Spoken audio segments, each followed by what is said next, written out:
qui prend l'organisme qui a subi la mutation, qui le place dans un autre environnement, et qui teste sa capacité de reproduction. Si l'organisme se reproduit plus vite que ses parents, le système l'élimine. Sinon, il n'élimine rien, et il relance la simulation. Ce qu'Ofria a découvert d'incroyable, c'est que les organismes ont appris à agir différemment quand ils voyaient qu'ils étaient testés.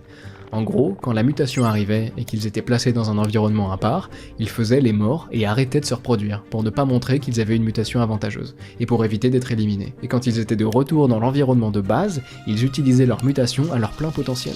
C'est dingue, non? Bref, de la tromperie, et encore une fois, pas motivé par de la malveillance, mais par pur souci d'efficacité. Ce qui nous amène à une nouvelle problématique, le dernier gros problème dont je veux vous parler parfaitement arbitrairement, qui me semble englober et amplifier les problèmes précédents.